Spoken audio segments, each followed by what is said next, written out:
네, 349페이지 위험 부담이 되겠습니다. 무슨 부담? 네, 위험 부담하고 비교되는 게 뭔지 아세요? 네? 쌍무계약의 무슨 부담? 위험 부담하고 비교, 네? 이거랑 비교돼야 돼. 채무불이행에 이행불능하고 같이 묶어서 기억하셔야 돼. 자, 채무불이라는 것은 채무자한테 잘못이 있는 거죠. 요거는 화재 원인이 갑한테 잘못 있고 을은 잘못이 없을 때, 갑은 목적물 인도 채무자한테 잘못이 있고 을은 잘못 채권자, 채무자한테 잘못이 있기 때문에 채무불이행이다가 되고요. 자, 위험부담은 채무불이행이 아니죠. 그러니까 위험부담은 갑한테 잘못이 없고 을한테 잘못이 있는 경우도 있고 갑한테 잘못이 없는데 을도 잘못이 없는 경우도 있다는 얘기예요. 이게 위험부담이에요. 갑은 절대 뭐가 없다? 잘못이 없어요. 이건 채무자고요. 이쪽은 뭐예요? 채권자예요. 왜 매도인이 채무자 아니야? 목적물 인도 채무자라는 얘기예요. 목적물 인도 채무자고 매수인은 목적물 인도 채권자라는 얘기예요. 따라서 위험부담은 갑은 절대 뭐가 없을 것? 잘못이 없을 것. 그러면 잘못 없는 사람은 잘못 없는 사람한테 요구할 수 없잖아요.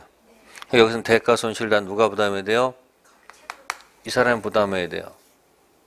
이쪽은 여긴 채권자가 부담해야 돼요. 됐어요? 구별하시라는 얘기예요. 자, 42번에 1번.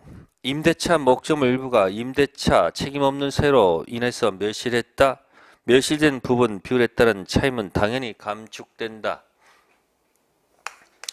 자, 후발적 일부 불능이죠. 후발적 일부 불능. 누구 잘못 없으면, 임차인 뭐가 없으면 잘못 없어요. 그러면 임차인 뭐가 없으면, 잘못이 없으면, 귀가 없으면 당연히 감액되는 게 맞아요.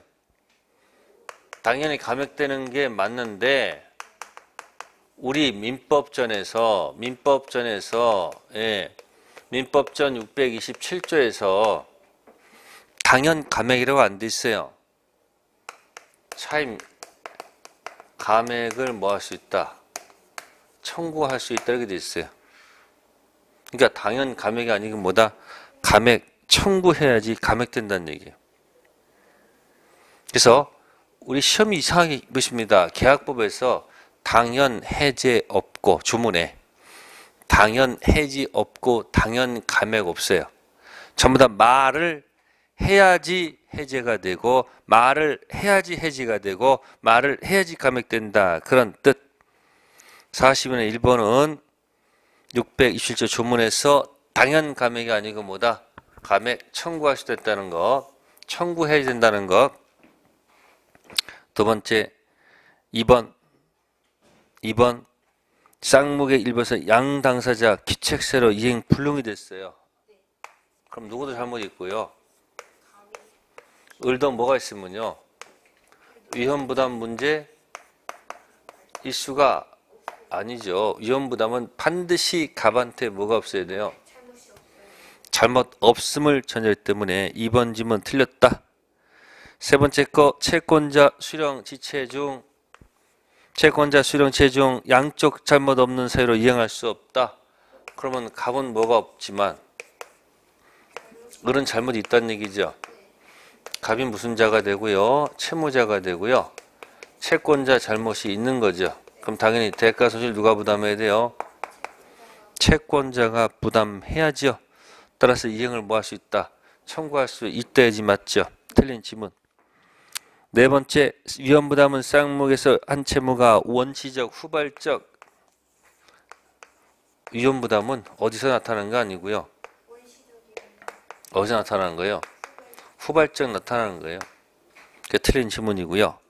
다섯 번째 질문 부동산 인도에 있어서 대금 위험 이전 시기는 원칙적으로 뭐한 때지만 등기한 때지만 등기 앞서서 목적물이 뭐가 되면 인도가 되면 인도시 위험은 뭐가 되는 거예요? 이전되는 거예요. 맞는 지문. 그러니까 부동산을 뭐 했으면요.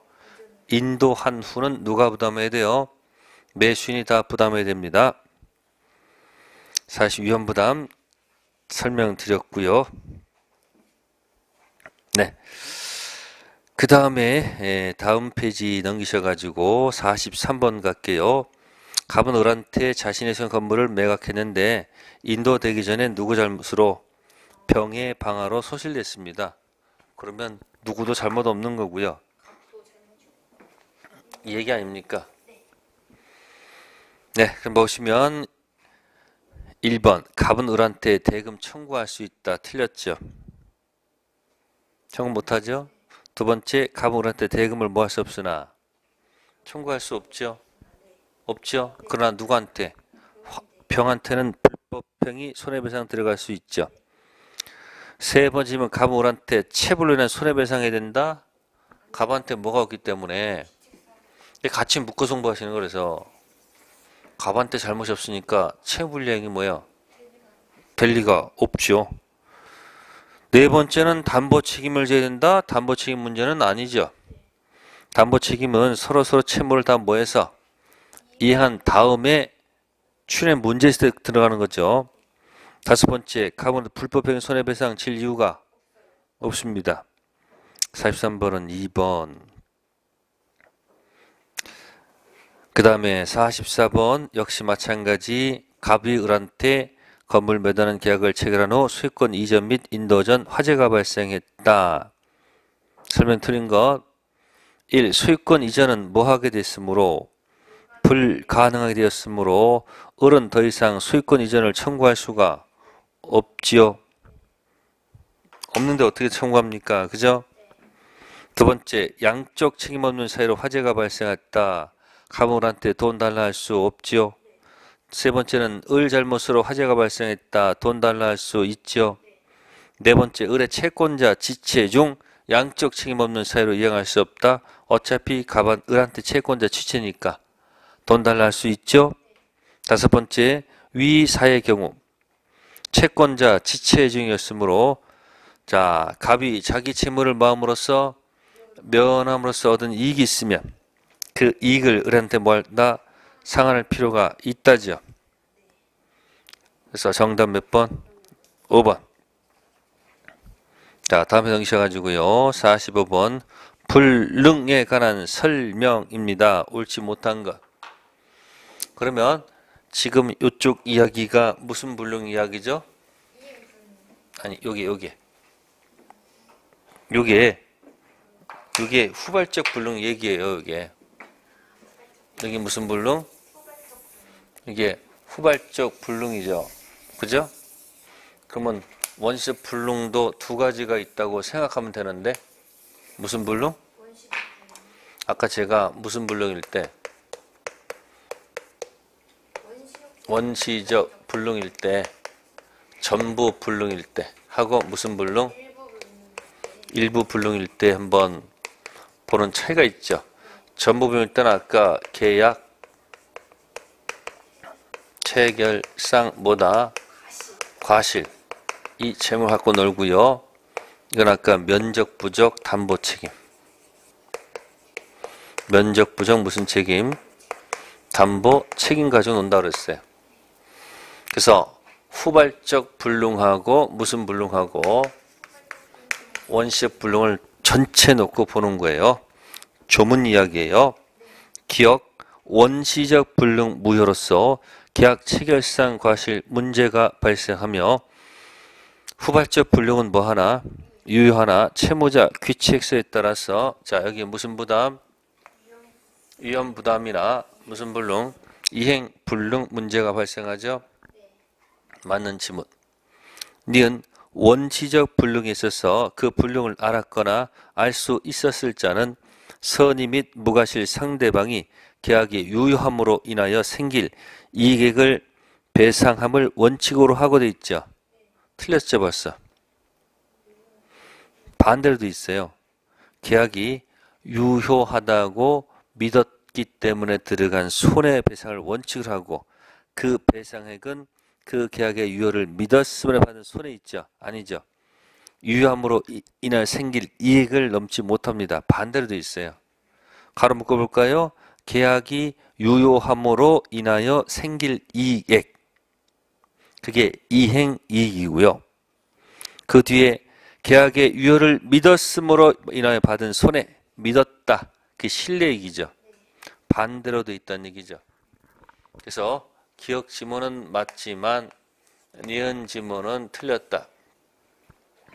디귿 쌍무계약의 일방 채무가 양쪽 책임 없는 사유로 이행할 수 없다. 계약 자체는 유효하므로 채무자는 상대방 이행을 청구할 수 있다. 틀렸죠? 양쪽 뭐가 없으므로 잘못 없으면 계약은 유효하지만 청구할 수 있다 없다? 없다. 채무자 위험 부담주의. 리을 쌍무의 일방 채무가 채권자 책임 있는 사유로 이행할 수가 없습니다. 귀 없는 채무자는 상대방한테 이행을 청구할 수 있다 없다?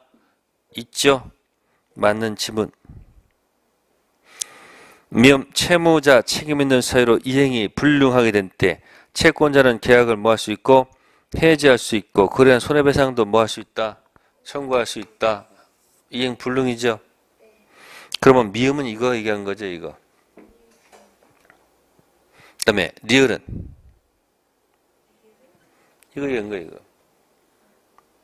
그 다음에 디귿은 양쪽 잘못 없다 그랬잖아요. 청구할 수 없는 거지. 그러니까 기억 니은은 요거 계약 체결상 과실 요거 설명을 해놓은 거고 나머지 기억 니은 디귿 리을 미음은 요거 얘기한 거예요. 그래서 45번은 별표를 해두시고요. 열심히 읽어주셔야 됩니다. 아셨습니까? 그 다음에 46번 있죠. 이거는 판례 얘기예요. 무슨 얘기요? 그래서 이거는 판례기니까 계속 읽으시고요. 왜 틀렸는지 그 이유를 아셔야 돼요. 됐습니까? 자, 46번 옳은 것 됐습니다. 자, 볼게요. 1번 쌍무계약의 쌍방채무가 동생관계에 있을 경우 일방채무 이행기가 뭐하더라도 도래하더라도 상대방 채무 이행이 있을 때까지는 채무 이행을 뭐하지 않고 이행한 이체 책임을 지지 않는 것이고 자 보세요. 이와 같은 효과는 이행지체 책임이 없다고 주장하는 자가 항변권을 행사에만 발생하는 것이다. 아까 제가 항변권은 뭐라고 그랬어요? 1번은 제가 그잖아요. 항변권은 뭐라고요? 항변권은 주장하지 않아도 그 자체만으로 뭐다? 이행, 지체 뭐다?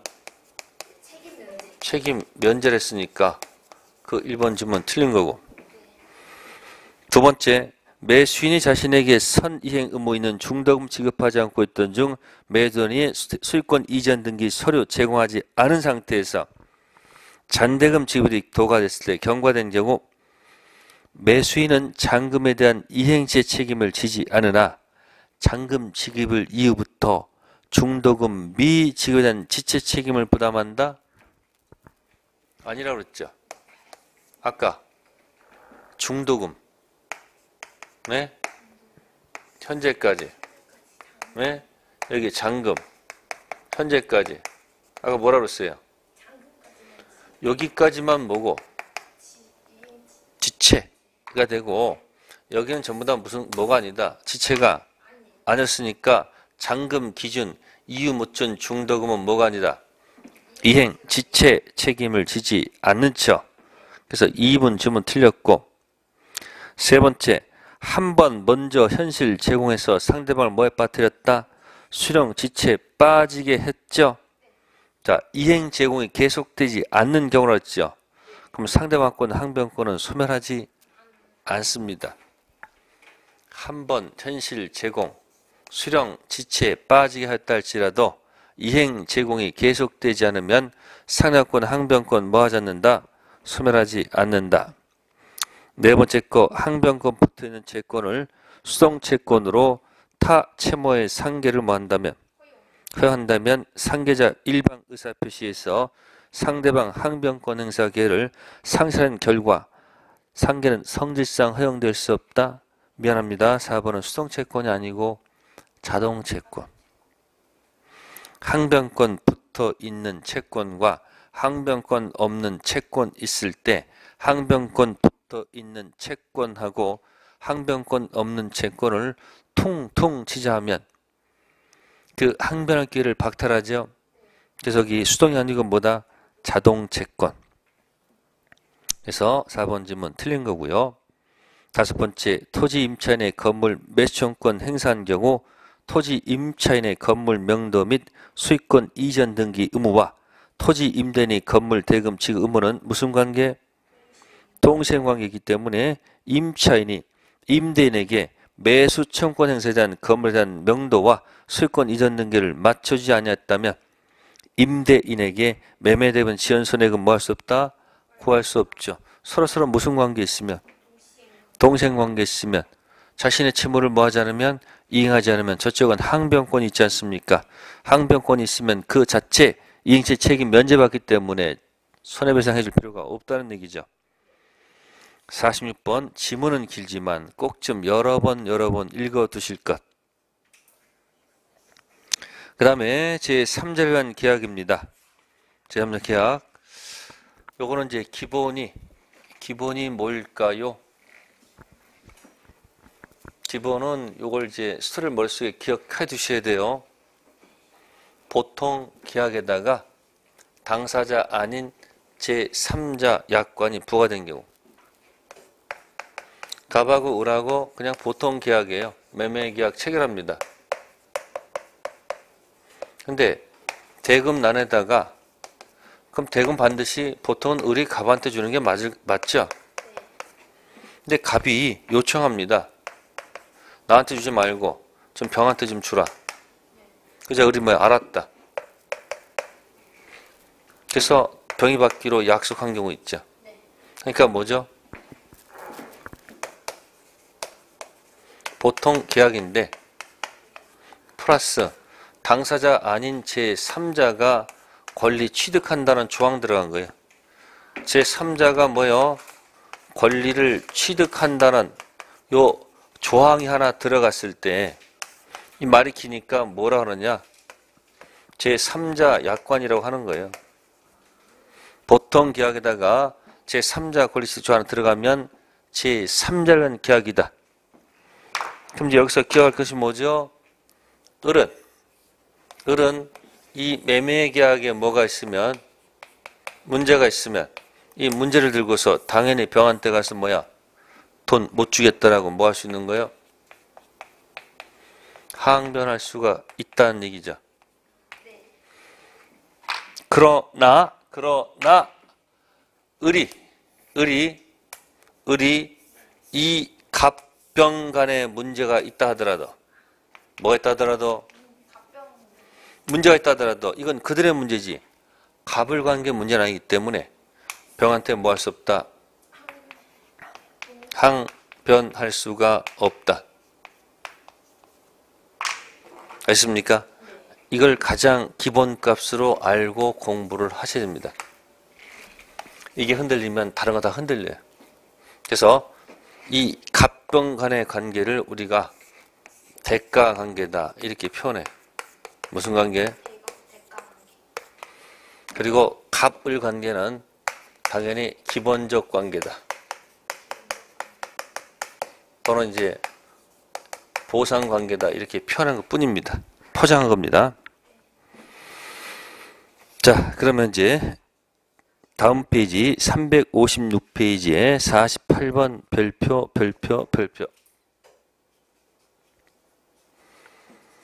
금전 소비 대차 계약에 기하여 병에게 1억 원을 지급하는 갑은 자기 소유 대지 1억 원 매수한 을과 합의해서 을이 대금을 누고 병에게 지급하기로 했죠. 네. 그러면 요 둘 관계가 소비 대차죠. 네. 그러니까 계약해서 돈을 이렇게 주기로 약속했다는 얘기죠. 네. 1. 갑이 합의 내용을 누구한테 통지하면 병한테 통지하면 자 병은 을에 대해서 매매대금 채권을 취득한다? 아니고 을이 병한테 이 사실을 뭐 했다 해서 통제했다 해서 취득하는 게 아니고 그건 아니고 병이 누구한테 을한테 수익 의사를 표시했을 때 비로소 취득하는 거예요. 병이 이 약속대로 돈을 주세요라고 을한테 수익 의사 표시일 때 병이 권리 취득하는 것이지 을이 병한테 알렸다 해서 취득하는 거 아니다. 두 번째, 을은 갑병세 계약이 무효라는 것을 알더라도 이거죠. 이건 자기 문제 아니잖아요. 그러면 병의 지급 요구를 거절할 수가 없다는 얘기죠. 그러니까 1번은 맞고 2번은 틀린 거죠. 을은 어디 문제 가지고 갑병 문제 가지고 누구한테 네? 병한테 뭐 할 수 없다. 대항할 수가 없죠. 그죠? 무슨 관계죠 이게? 대가 관계. 2번이 정답이고요. 세 번째, 을이 병한테 대금을 뭐 하지 않으면 지급하지 않으면 병은 매매계약을 해지할 수 있다. 을이 뭘 주지 않으면 대금 지급하지 않으면 자 해제는 누가 하는 거예요? 당사자 갑이 하는 것이지 누가 하는 게 아니다. 계약 해지권은 당사자 문제지 수익자 문제가 아니다. 틀린 지문. 네 번째, 병의 권리가 확정됐습니다. 네, 갑은 착오를 이유로 매매 취소할 수 없다. 병의 권리가 뭐가 돼도 확정돼도 그죠? 갑을 이 계약에 착오가 있으면 당연히 뭐 할 수 있어요? 당연히 뭐 할 수 있어요? 취소 가능하죠. 그래서 4번 지문도 틀렸고요. 다음 다섯 번째, 을의 병에 대한 대금 채무 체불령을 이유로 갑이 매매 계약을 뭐 하려면 해지하려면 병 동의를 얻어야 된다. 갑이 뭐 할 때는 해지할 때는 뭐 할 필요가 없어요. 병에 동의 받을 이유가 없습니다. 동의 없이 바로 뭐 할 수 있어요? 해지할 수 있죠. 그래서 48번에 2번 기본 관계다 대가 관계다. 대가 관계입니다. 대가 관계 문제 가지고는 뭐 할 수 없다는 것, 항변할 수 없다는 것 기억하시고요. 네, 다음에 또 넘겨볼까요? 50번 문제. 갑은 을한테 자신의 아파트 매도하면서 대금을 을이 직접 갑 채권자 병에 지급하기로 약정했다. 병에 수익의사 표시하였다. 설명으로 틀린 것. 기억. 갑과 을이 매매대금 감액하기로 뭐 했다? 합의했습니다. 효고력은 병에 미치지 않는다. 그러면 문장 자체가 뭐예요? 수익 의사 표시 했어요, 안 했어요? 그러면 수익 의사를 표시하면 병한테는 권리가 이미 뭐 한 거예요? 발생했는데 이걸 다시 또 뭐 가지고 합의해서 효력은 병에 뭐 하잖아요? 미치지 않습니다. 그럼 기억식 뭐야? 맞는 질문이죠. 미치지 않는다는 건 뭐예요? 권리 그대로 있다는 얘기예요. 다음 니은 을이 갑에 대한 대금 지급을 지체하더라도 이를 이유로 병이 매매 계약을 뭐 할 수 없다? 해지할 수 없죠. 수익자는 무슨 권이 없다? 해제권이 없습니다. 디귿 을의 기망에 의한 착오 여부는 병을 기준으로 한다. 병 기준이 아니죠. 수익자는 기준 대상이 된다 안 된다? 안 됩니다. 그럼 누구 기준해야 돼요? 갑이지 병이 아닙니다. 늘 갑이 착오를 이유로 을과 매매 계약을 뭐 하더라도 체결하더라도 병이 이러한 사실을 뭐 했다면 몰랐다면 갑은 착오를 이유로 을과의 매매 계약을 뭐 할 수 있으나 취소하나 병에게 대항할 수 없다? 대항할 수 있습니다. 즉 무슨 얘기입니까? 지금 이 계약해가지고 갑이 계약을 뭐 했어요? 취소하면 이 병은 무슨 자가 아니다. 이자가 아니에요. 아닙니다. 즉 무슨 얘기냐면 제3자를 위한 계약에 있어서 이 제3자는 의사표시 있죠? 의사표시 당사자 건너간 누가 있죠? 제3자 있죠? 이 제3자가 서인 3자 있죠? 여기 이 사람 포함이 안 돼요. 그 이유는 이 당사자 계약하면서 안에 있었던 자지 이 계약 후에 나타난 자가 아니에요. 그래서 제3자는 계약에 있어서 제3자는 의사표시 건너간 선이 제3자에 포함된다, 포함되지 않는다, 포함되지 않는다는 사실. 그래서 50번 틀린 지문은 디귿 리얼. 자, 그래서 설명을 드린 거고요. 그 다음 페이지 52번까지만 합시다. 자, 제3자간 계약의 설명으로 옳지 않은 것. 자, 1번 계약에 의하여 일방이 제3자에게 이행할 것을 뭐 했을 때? 약정했을 때 제3자는 낙약자에게 직접 그 이행을 뭐 할 수 있다? 청구할 수 있다. 맞고요. 두 번째, 제3자의 권리는 제3자가 낙약자에 대해서 계약 이익받을 의사를 표시한 때 생기죠. 따라서 표시한 다음에 당사자는 변경, 소멸시켜서는 안 되죠. 세 번째, 낙약자는 상당한 기간을 정해서 계약 이익 향수 확답을 제3자에게 뭐 할 수 있고 최고할 수 있고, 낙약자가 그 기간 내 확답을 뭐 하지 못하면, 받지 못하면 도달주의죠. 제3자 계약 이익 받은 것을 거절한 것으로 보죠. 3번은 무엇입니까? 최고에서 침묵시키면 노죠.